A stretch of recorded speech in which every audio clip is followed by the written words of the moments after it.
Hi there, Alex here. Welcome to this video, which is a complete guide to masking fluid, how to use it, what the best one is, how to remove it, and some tips and tricks for using it. In this video, I'm going to experiment with a few different types of masking fluid. I have 7 of the most popular and best rated masking fluids available, and I'm going to apply them on 5 different watercolor papers, ranging from student to artist grade. I also have a few different methods of application to try out and a few different methods of removing the masking fluid to try out, and I'm sure we're going to learn tons of stuff along the way. So without further ado, let's jump in together and learn all there is to know about masking fluid. Okay, so first let's take a look at the materials I have in my little basket of masking fluid supplies. This is the Holbein masking fluid. It is in a nice glass bottle. It's stained blue. Has really good ratings. This is a very common one. This is Winsor & Newton colorless masking fluid. So that'll be harder to see on the paper, but there's no chance of it staining. This is Daniel Smith artist masking fluid. This one comes with a few different tips to put on the top. Its applicator is built into the bottle with this one.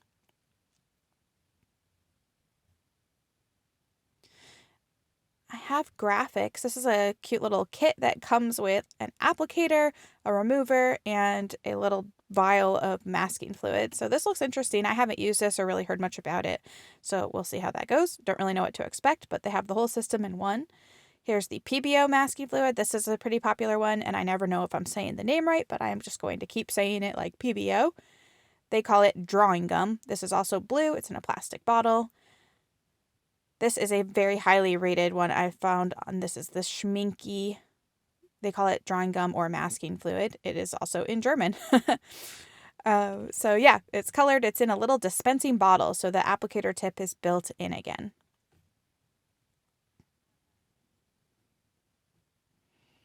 This is also PBO drawing gum, but it is in a pen.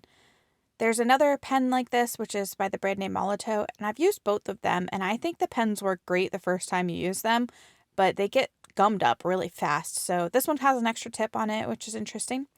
I have a few different methods of removing masking fluid, so a little plastic clay scraper, I have a rubber eraser, I have this thing that's actually made for picking up masking fluid, and we'll cover that more in depth later. As for applying it, I have a few different things here. So you could use a paintbrush, and we'll talk about that in a minute. This is a little silicone tip. There's no way the masking fluid can stick to it and ruin it. I also have a little clay tool, and it has a tiny little ball point on the end. It's metal. They come in different sizes. You can easily use them. And this is the most interesting one. This is a ruling pen. I think this is a really cool tool. They come in different sizes. You can use this little screw to adjust the size of it. And I have a pretty good feeling about this one. And so here are all our masking fluid supplies. And then I have a bunch of different papers. I have Arches Cold Press. That's like the top of the line, and Arches Hot Press, both 100% cotton, 140 pounds. I have New York Central Hot Press, which I'm learning a lot about, Strathmore 500, and the Canson XL Student Watercolor paper. So we'll see how each of these different masking fluids performs on each of these different papers. So it'll be interesting to see, because it kind of depends on what kind of paper you're using, what kind of masking fluid you're using. Maybe some of them will stain, some of them won't. I'm not sure about what the difference will be on the cold press versus hot press. I did a deep dive into all the different methods of applying masking fluid in my watercolor membership, The Garden Studio. I'll put a link in the description if you'd like to read more about the membership, but it is a great place to learn about supplies and botanical watercolor techniques in a community of other like-minded artists.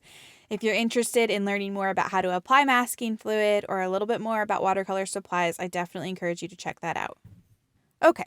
So my plan is to apply all of these different masking fluids to the 5 different types of watercolor paper. So I'm going to speed this up so that you can see me preparing the watercolor paper, but I'm basically going to put 7 different boxes. They're not measured perfectly or anything. It's just for the sake of experimenting. So I'm going to make sure there's 7 different boxes on each sheet of watercolor paper, and then make sure that I have room to experiment a little on the bottom. So I have Canson, I have Strathmore, I have Arches, and I have New York Central paper, and I have a couple different textures as well. And I'm also going to put a couple circles on the bottom of each of these templates, because I think it'll be good to see how the papers compare to each other when we have watercolor in different states of drying.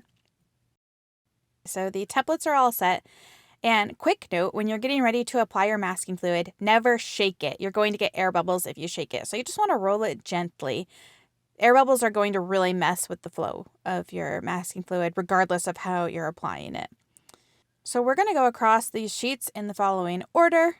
So first up, I have Holbein masking fluid, then I have the PBO gum, Winsor & Newton, Daniel Smith, Graphics, Schminke, and then the PBO gum pen.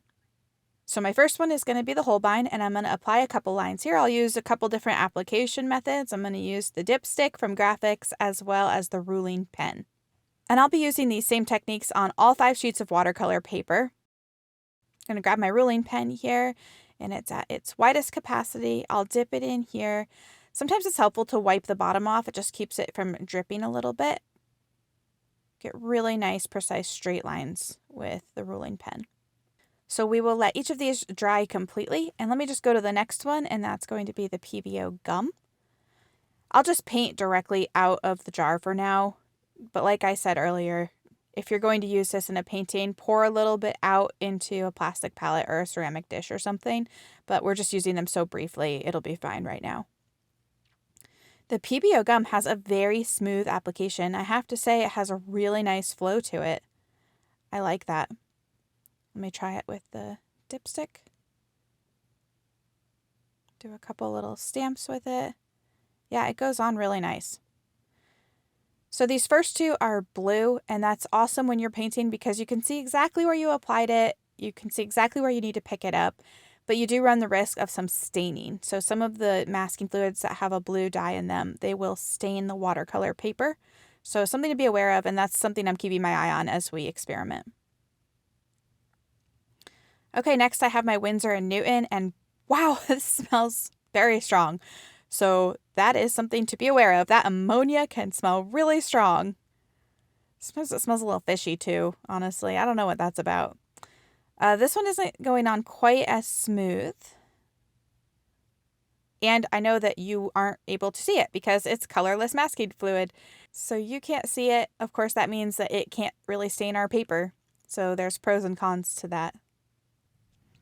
Okay, our next one is Daniel Smith. So for Daniel Smith, we have this little applicator, so I'm just going to use it straight from the bottle. It has a really slightly yellowish color to it. You can see it a little bit better, I think.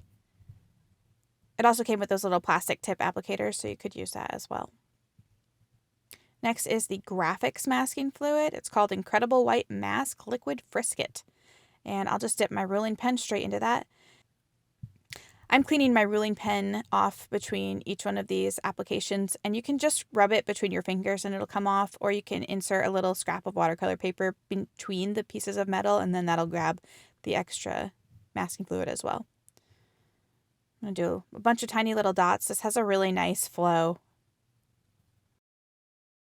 Now the Schminke has a little applicator in it, and the Schminke is really well reviewed online.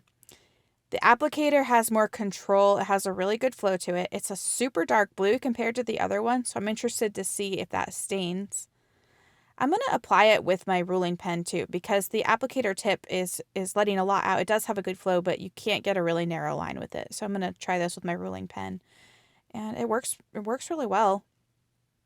It's pretty thick, which means it's kind of hard for it to flow through the ruling pen. So if I was going to use this in a painting, I would probably put a little bit off in a plastic palette and even add a little bit of water to it and thin it out a little bit.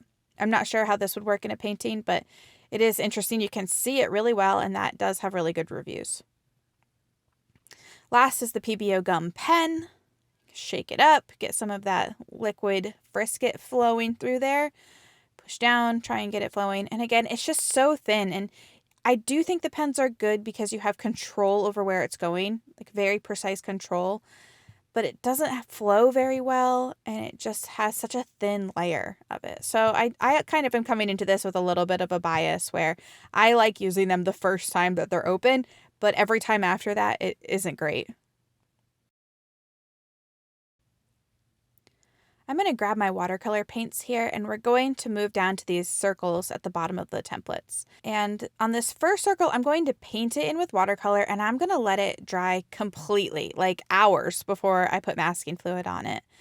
And I think this is maybe a good chance to also show you how the paint flows on these different papers, especially with wet when on masking wet. So fluid I'm is going to put a dry, little it example off still to the looks side kind of here. wet. It has a Put sheen my to paint it, and it's down going and to then feel pick up tacky some to the touch. darker purple pigment and drop it in on top. And this is the Strathmore paper, Strathmore Hot Press 500 series.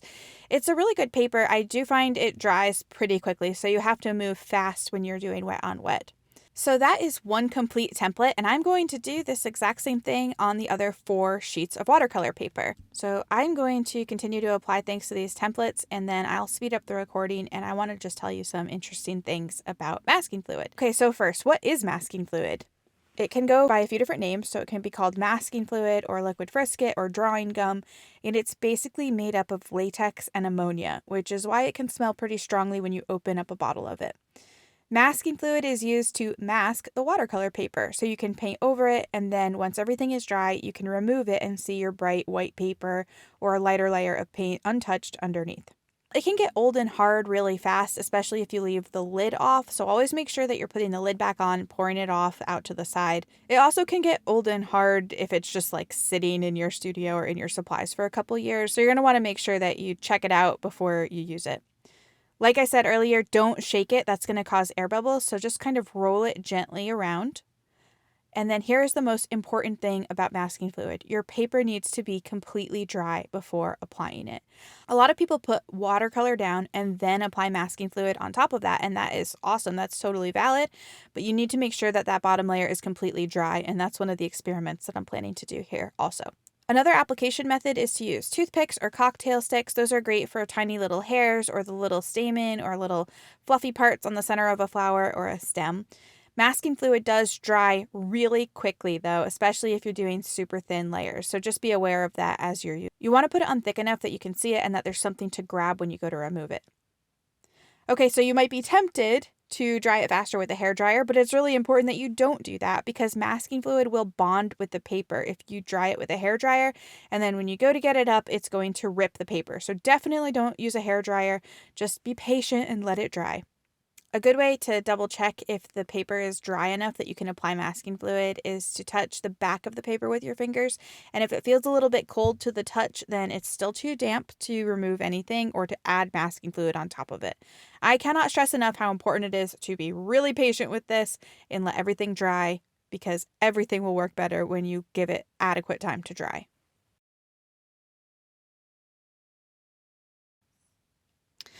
Okay, so that was like a marathon.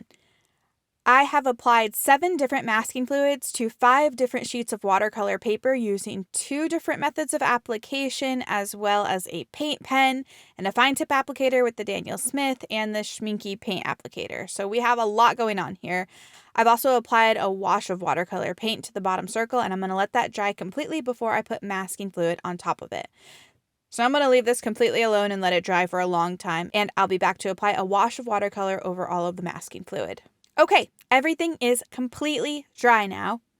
So I'm going to put a wash of watercolor over this, and I'm just going to go ahead and paint over each of these with some green paint that I have in my palette. The first one up is the Canson paper, and you'll see that the masking fluid just repels the paint in the water, which is really cool. That means it's doing its job.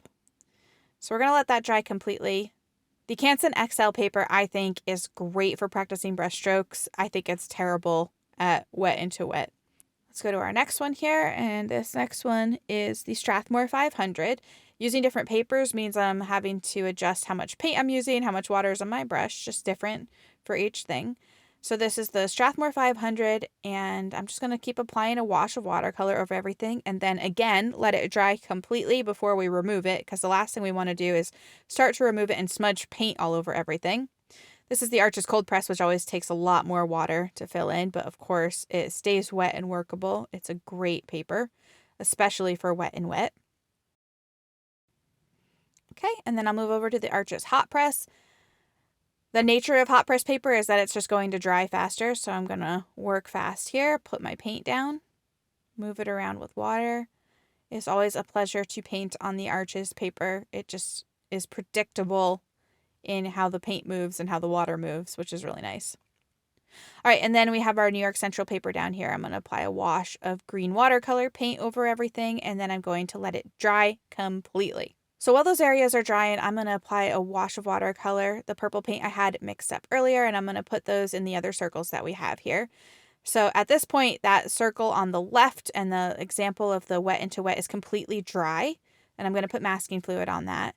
But I also want to put masking fluid on paper that's not completely dry, because I also think it's important to see how mistakes look when you're painting, because then if you make a mistake, you can say, oh yeah, that looks like that mistake. So I know exactly what I did wrong or what I need to change. And it helps you understand the properties of your supplies better too. And over time, I think that we just accumulate that knowledge and bank it away somewhere in our brains. So it's helpful to make mistakes on purpose to see what they look like so you can avoid it. Now I'm going to do two things with this wet wash of watercolor. I'm going to put masking fluid on it while it's still really wet, just to see what happens. And then I'm going to do a second application of masking fluid once those circles are mostly dry. So I'm just going to use one masking fluid for all of this. And I'm going to go in and I'm going to apply it in a little squiggle on here. And we're going to see if the masking fluid removes some of the pigment or causes any kind of fading or anything. So I'm going to put it on these that are completely bone dry. They've been dry for several hours now. And then I'm going to apply it on the circles that are still wet. So these circles that are still wet have been drying for about 30 to 60 seconds. They are still pretty wet. I'm going to see what happens when I put the masking fluid on it. And then I'm going to give it another few minutes or so, let it dry until it's just damp, and then put masking fluid on that too. Because I'm interested to see what happens. And I know this is how the paper starts to tear and rip and bond together to the masking fluid. So I think it's going to be interesting to see what happens with this. Okay, so while everything is drying, let's talk about how to remove masking fluid from paper. So my favorite way, the number one way, it's like a rubbery, bendy, spongy thing. You can find it under a few different names on the internet. I've heard it called mask away, liquid frisket remover, rubber cement pickup, and one of them came with the graphics kit too. But I find this to be the cleanest, best, most efficient way of picking up masking fluid, and it doesn't damage the paper at all. I'm going to show you a couple other ways as well. You can use a regular eraser. You could use a kneaded eraser. This is a little clay tool. I haven't tried this before, but I've heard that it works. It's kind of a bendy plastic clay sculpting tool used in pottery, so we're going to try that. You can also use your fingers. Using your fingers is very effective. It's definitely going to get rid of the masking fluid, but it also can leave oils and things behind on your paper, so it's not really the cleanest way, but it is useful. And I wanted to show you this too. So this is dried masking fluid. And you can see when it dries, it does still have that glisten to it, and it is kind of tacky. So I thought it would be cool to show you just this big glob of dried masking fluid. You can use masking fluid to remove masking fluid. So if I want to pick this up, I can just kind of dab it with a glob of dried masking fluid, and it picks it right up. Let's go ahead and try our plastic eraser. So it does get it up, but you kind of have to exert a little more pressure. And this kind of eraser can damage the paper fiber. And keep in mind that different masking fluids are going to come up differently on different papers. So just keep that in mind. Now, as I look at this, I am seeing a little bit of staining. This is on the Canson paper. So this is the least expensive, worst quality paper. So that's the PBO gum. We aren't going to have that problem with these next two because they are white or colorless. So this next one is Winsor Newton, and I'm going to try this clay tool, and no, this does not work. I am pushing really hard on this, and it just isn't working. Well, I mean, it kind of comes off, but I wouldn't recommend that. Okay, let's try the kneaded eraser next. You do have to push pretty hard. It's not working great. It's also sticking to the eraser. So I won't be able to use this as an eraser later on. Okay, let's use the pickup. Has a nice sharp corner to it, and it just has a grippiness to it, so you barely have to push at all. And then you can grab the little clumps of dried masking fluid off and keep it clean. I would say this is my favorite way for sure. Or you could use a clump of dried masking fluid, which seems to work really well. Then you just get these bits left behind, and you could just brush them off of your paper and throw them away. Now, like I said, you can use your finger, and it is super effective. It works really well, but you can damage the paper. If you have any paint smudges on your hands or oils on your hands, you're going to leave that behind. So be careful with that.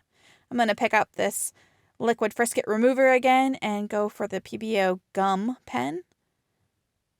And it's kind of hard to pick it up even with this because it's such a thin application of it. Let's take a look at what the masking fluid did after I left it alone on top of the paint for a little bit. Now this part of the experiment is to see if it picks up some of the pigment, because a lot of times, like I said earlier, you're going to do a wash of watercolor, let it dry, put the masking fluid down, and yeah, this has picked up quite a lot of pigment. It's a lot lighter. You can see the whole shape and all the little curves of the masking fluid here. Okay, I'm going to go ahead and move through these other ones, taking up the masking fluid from each of them and kind of make some notes and observations as I go. And so I'm going to speed this up, and then I will be back to share my observations with you. Okay, I'm going to move down into these watercolor circles now and see how it removes on these areas there. I left it kind of wet and damp. So the first one I'm going to remove is where it was wet, and straight away I cannot get this off. It has totally bonded to the paper. It smudges, it smears, and it started to rip the paper. So if you're having a problem with your paper ripping, this is probably why. You're probably putting masking fluid on where it is still wet. Whether it's damp or really wet, it ripped both times and just doesn't look good. It's a mess. Definitely wait for the paper to dry. A good way to test if your paper is dry enough to put masking fluid on is to feel the back of the paper with your fingers. And if it feels cool at all, it's still damp. So just give it more time. This is the Strathmore paper, the Strathmore hot press, and this is just awful. It's totally bonded to the paper. The paper is stained. It just didn't work. This is awful. Okay, next up is the New York Central. Came off pretty easily, but it picked up a lot of color. Okay, I'm going to try and use my pickup for this one because this isn't coming off even with my fingers. And I'm really going at this. Lots of pressure. And it totally just ripped the paper, and it's a mess. This is awful. This is a good experiment because I am learning that the reason that the paper tears and the reason that it stains and the reason that we're scared of masking fluid is because we're not applying it right. It needs to be completely dry. Completely dry, and you can't use a hairdryer. You just need to be patient. Okay, there's not as much fading with this one when I pick it up off of the dry watercolor, so I think that's interesting. This is the Arches hot press. And still totally a mess over here. It's hard to get off. It's starting to rip the paper immediately. So use that pickup. But yeah, the paper fibers are damaged. And the thing too, when the paper fibers are damaged, if you try to paint on top of that, it's going to look like a different color than the other areas too, because you have disrupted the paper fibers so much. And this is interesting. So this has the least amount of fading when I pick up the masking fluid on top of the areas that were dry when I applied the masking fluid. So that's interesting. This is the Arches cold press. And again, this is a total mess. So if we've learned anything here, it's that it needs to be dry before you put masking fluid on. And if you didn't let it dry, it's just a waste and you need to throw that out. This is just not good. Okay, so I definitely have some findings. Let me lay these out and just show you some of my findings. So for me, I've learned a couple interesting things here. So the Canson paper is terrible. The paint doesn't move. The sizing is flawed. You can see from this white spot. There's fading when you put masking fluid on top of dried paint. So you will have to account for that in your painting. It doesn't work at all if it was wet, but we knew that. The PBO gum stains. So this is very light blue, and it's light blue here and with the pen. The Holbein came out really crisp and clear, and it just comes up really easily. It's also blue, which makes it easier to see because you can't really see it.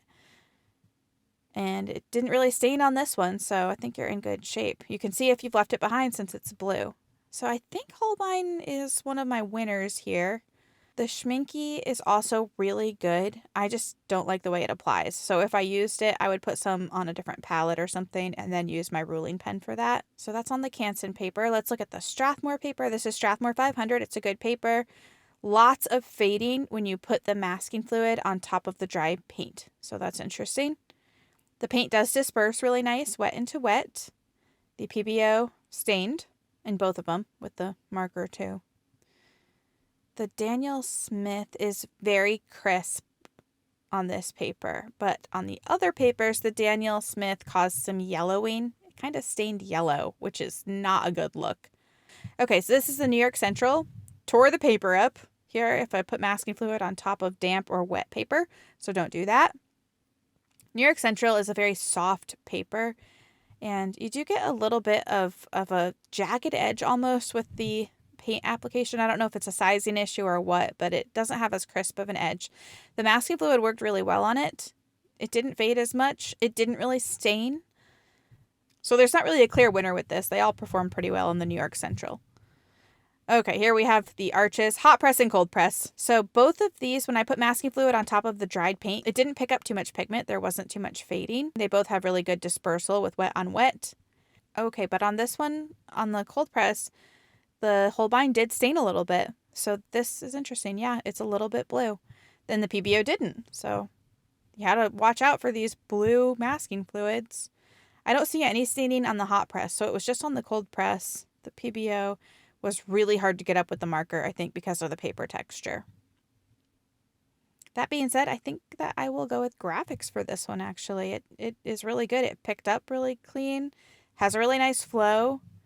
It's sort of the underdog here. I did not expect the graphics to be the best performer, but it is white. It doesn't stain. And on cold press, it's working really well. So white mask, liquid frisket. I like that one. And can you see here that it has stained? So the Daniel Smith is not supposed to be staining. It kind of looks white. I'm going to just check here. Yeah, it's slightly off white. The paper just looks yellow once it's gone.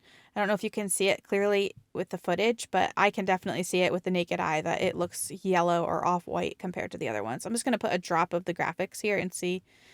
Yeah, so that's like really pure white next to the Daniel Smith. And so, yeah, I would not use the Daniel Smith again, for sure. It caused staining. So the Daniel Smith, the PBO, and the Holbein all cause staining in different areas. I really like the Holbein, except on the cold press paper. So I would say these are my 3 overall winners.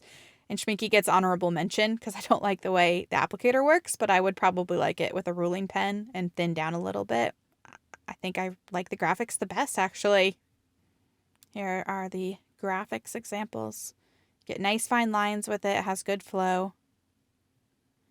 Okay, and as for papers, it's no surprise that Arches is my favorite. It has the most beautiful flow and performs the best when you paint on it. Definitely never apply masking fluid to any paper that is even remotely wet or damp or has even been near water recently. It's just going to mess up your whole painting. So for me, my overall winners, my Colonel Mustard with the rope in the library is going to be the Arches watercolor paper, the ruling pen applicator. I just really like those precise lines. I would use graphics, maybe the Holbein, maybe. Depends. If I was doing it on cold press, I wouldn't use that Holbein because it did stain it. And I would use the Mask Away rubber cement pickup. These are my winners. And I think it's important that I go try this out in the wild now. So I'm going to go and use it on some leaves and foliage that I've been painting and see if I like it when I actually practice on a full painting.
Okay, I'm going to speed this video up and then I'm going to keep talking about what I'm doing because it's fun to talk about stuff. Okay, I am going to speed this video up and you can watch everything go super fast. There's a lot of stuff to cover here, so I'm just going to speed this up in the background and continue to talk and put... Okay, there is a lot of stuff to cover here, so I'm going to speed the video up and then continue to tell you what I'm doing and some of my takeaways and some tips about masking fluid.